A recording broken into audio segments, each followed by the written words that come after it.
সময় এখন আসছে আমরা আবেগটাকে বাদ দিয়ে বিবেকে আসি, এবং আমাদের সবার এই ক্যাম্পেইনটা করা উচিত, ইনক্লুডিং আস, যাতে করে ভালো মানুষরা রাজনীতিতে আসে, ভালো মানুষরা পলিটিক্সে আসে, ভালো মানুষের নেতৃত্বে আসে, দেশ পরিচালনায় ভালো মানুষ থাকবে।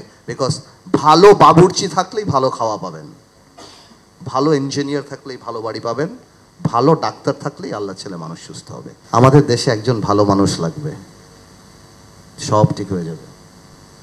আমরা পলিটিক্স করি, আমরা জানি আপনারা যে যত সেমিনার করেন কোনো লাভ হবে না যদি রাজনীতিবিদ ভালো না হয়। আপনাদের এই যত রিপোর্ট, এই যত আক্ষেপ, এই যত কিছু সব এখানেই থাকবে। স্যান্ডউইচ খাবো, কফি খাবো, কিচ্ছু হবে না। If we do not feel that we want change, if we do not feel that our power should be limited, nothing will happen. এবং গত 50 বছর তাই হয়েছে। আপনি আমাদের কনস্টিটিউশন বিশ্বের যে কাউকে দেন, দারুণ কনস্টিটিউশন, কিন্তু কোনো লাভ মানে নাথিং ইজ উইদাউট ফ্লস, প্রত্যেকটা দেশেই থাকতে পারে। কিন্তু আপনি যাই করেন, আমি মনে করি ভালো রাজনীতিবিদ আনার জন্য আপনারা সেমিনার করেন। এই প্রেশার কি আজকে আপনারা এই কথা বলছেন, উইথ ডিউ রেসপেক্ট আমি বলতে যাচ্ছি, যদি শেখ হাসিনা সরকার টিকে যেত এই সেমিনার কি হতো? আমরা যখন মার খেতাম, ছাত্ররা যখন এই আন্দোলনের আগে আমাদেরকে যখন ধরে নিয়ে যেত, ছাত্রদল বা জামাত করলেই যখন মৃত্যুটা খুব স্বাভাবিক ব্যাপার ছিল, যে ও জামাত করে, ও ছাত্রদল করে, ও তো মারা যাবেই, ওকে তো ধরা হবেই, তখন কিন্তু আমরা সেমিনার হতে দেখি নাই। হেফাজতের বাচ্চা বাচ্চা ছেলেদেরকে যখন দেখলাম কান ধরে উঠাতো বসাতো, সেই সময় কিন্তু আমাদের গায়ে লাগে নাই। গায়ে লেগেছে যখন নর্থ সাউথ আর ব্র্যাক ইউনিভার্সিটিতে গোলাগুলি হয়েছে। কেন? কারণ সেখানে আমার ভাই বোনরা পড়ে। সুশীলদের তখন গায়ে লেগেছে যে আমার ভাতিজা, আমার ভাই, আমার এরা পড়ে। তো জাতি হিসাবে আমরা কতখানি সেলফিশ, আমরা কত। এই আন্দোলন তো কোটা দিয়ে আরম্ভ হয়েছিল। কই কোটায় যারা আন্দোলন করেছিল, ওনারা যখন 2বার বীর দর্পণে যে ভোট ডাকাতি করে গিয়েছিল, তখন তো একবার চিন্তা করে নাই যে ভাই আমার গণতন্ত্রের সবচেয়ে বড় অধিকারটা হরণ করা হয়েছে, তখন আমার বাড়িতে এসে পড়েছে, আমার ভাই বোন রাস্তায় মারা গিয়েছে, তখন আমাদের হয়েছে। এবং অ্যাকুমুলেটিভ ওয়েতে প্রথম আমি একটা অনুরোধ করবো, আজকে আপনারা এমন কিছু বানান যাতে ইচ্ছা করলেও কালকে আমরা ক্ষমতায় যদি যাই আমরা নুইসেন্স না করতে পারি, তারপরের দিন জানি আপনারা রাস্তায় নেমে যান। কারণ এখন সত্যি কথা আমরা রাজনীতিবিদরা একটা জিনিসই ভয় পাই, যে আপনার প্রেডিক্টেবল শত্রু যেটা আওয়ামী লীগ করতে চেয়েছিল, যে খালেদা জিয়া বিএনপি চেয়ারপারসন বয়স হয়ে গিয়েছে, নেই, তারেক রহমান আসতে পারবে না, জামাত ইসলামীর কোমর ভেঙে দিয়েছি, জাতীয় পার্টি তো আমিই চালাই, সুতরাং I will run, I will lead, I will rule. কোনো দৃশ্যমান শত্রু আমার অপোনেন্ট বাংলাদেশে নেই। কিন্তু এই আল্লাহর তরফ থেকে যে অদৃশ্য যে একটা জিনিস চলে এসেছে, যার কারণে 15 দিনও টিকতে পারেন এই আওয়ামী সরকার, তো আমরা এখন জানি সেই জিনিসটাকে ভয় পাই, যে আমাদের অপোনেন্ট নাই, তার মানে এই না যে we can get away with any nonsense we do. ওই জিনিসটার জন্য আপনারা দাঁড় করান, যে আমাদেরকে আপনারা আর স্বৈরাচার হতে দিয়েন না। এটা আমি জনগণকে বলবো। এই জনগণ 50 বছরই তো রাজনীতিবিদে দেখেছে, কোন নুইসেন্স করতে দেখে নাই। 50 বছর পর কেন এই এক ভদ্রলোক আমার ভাই আজাদ ভাই চলে গেলেন, ভাগ্যিস চলে গিয়েছে, কারণ অনেক কথা আমার এখন বলা উচিত নয় যদি he is not here, but আমার কথাটা হলো, কেন এই রক্ষী বাহিনীর গল্প আজকে মনে পড়লো, আগে মনে পড়ে নাই? এই রক্ষী বাহিনীর পরেও কি 2008 সালে আওয়ামী লীগ নির্বাচিত হয় নাই? আওয়ামী লীগ এমপি বানায় নাই? এই ইয়াবাবদি বিচ্ছু শামসুদের কি এসপিরা স্যালুট দেয় নাই জানার পরও? এগুলি বাস্তব। তো আপনার যখন নৈতিক অবক্ষয় হবে, সব দিক থেকে হবে, আপনার প্রত্যেকটা সেক্টর খারাপ, আপনি কোথায় পাবেন? আপনি কোথায় পাবেন ভালো রাজনীতিবিদ? কে রাজনীতি করবে? গত 20 বছরে কারা রাজনীতি করেছে?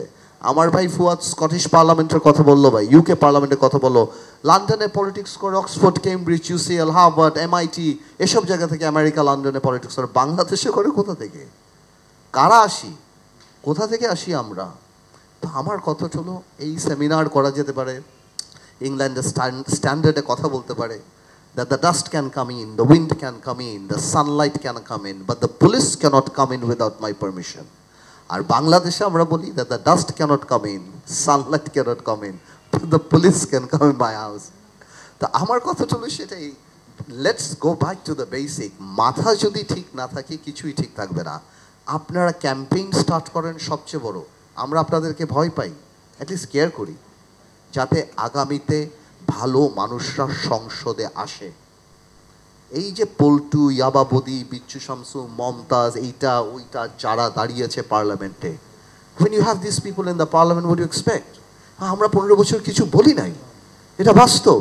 2014 সালে আমাদেরকে মানুষ বলতো পারলেন না তো, আমি পারি নাই না, তুমি পারো নাই, পারলেন না তো আওয়ামী লীগকে সরাতে, ধরা খেয়ে গেলেন তো। মানে এটা কার? আমি যে বলছি কোথায়, আমার মাকে তো আপনি সেভ করতে পারলেন না, আমার মা তো, দেশটা কি আমাদের না আপনাদের না? তোলে খারাপ ভোটার খারাপ লিডার আনবে। I am sorry but this is truth. আপনি যদি এখন এলাকাতে তাকে ভোট দেন, মার্কা দেখে অস্থির হয়ে যান, তার প্রিভিয়াস রেকর্ড ভুলে যান, এবং আপনি যদি মনে করেন যে মার্কা দিয়ে দিল এই সবচেয়ে সত্য, এই সবচেয়ে ভালো মানুষ, এই ভালো খারাপে আগে কি করলো, আপনি যদি সেগুলি না দেখেন, খারাপ মানুষ আসবে।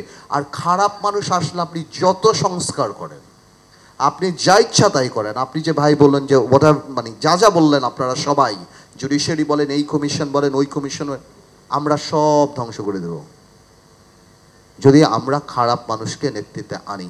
তো ভাই এতটুকুই মাথায় রাখতে হবে।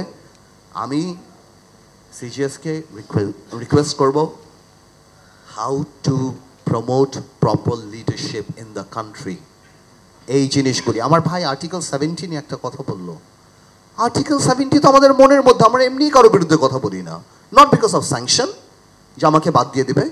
Article 70 correctly says one thing, that if you vote, আপনাকে কথা বলতে তো মানা করে নাই, আপনি তো কথা বলতেই পারেন আপনার পার্টি ফোরামে, আপনি পার্লামেন্টে কথা বলতে পারেন। You can only invoke article 70 in case of voting, but you can always speak. কই আমরা কথা বলি? বলি না। ওয়াই? বিকজ আমাদের চরিত্রের মধ্যেই ওই জিনিসটা চলে আসে যে আমরা ওইটা বলতে পারি না, আমরা বলতে চাই না, বিকজ আমরা মনে করি আমরা হারাবো, বাট নট নেসেসারিলি সবাই যে হারায় এটা সত্যি না। আই হ্যাভ উইটনেসড, আমি অনেক বড় বড় জাতীয় পর্যায়ের মিটিংয়ে বিএনপির সাথে আমরা একসাথে কাজ করেছি, আমরা দেখেছি মেনি পলিটিক্যাল লিডার্স যারা দে হ্যাড রিজার্ভেশনস, কিন্তু যখন পার্টি কোনো সিদ্ধান্ত নেয় আমরা একসাথে সেটাকে সাপোর্ট করি, দ্যাটস আ ডিফারেন্ট থিং।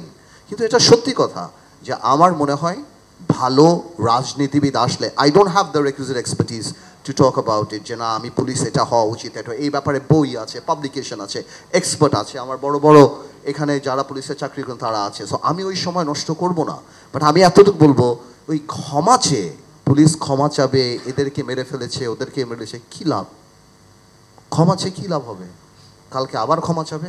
গত 15 বছরে কত র্যাব হত্যা করেছে, কত সাধারণ মানুষকে হত্যা করেছে, আমরা এই ব্যাপারে কথা বলিনি। তো আমার কথা হলো, নিয়মিত এরকম নিউজ ভিডিও পেতে অবশ্যই আমাদের চ্যানেলটি সাবস্ক্রাইব করবেন, এবং ভিডিওটি ভালো লাগলে অবশ্যই লাইক, কমেন্ট এবং শেয়ার করবেন। ধন্যবাদ।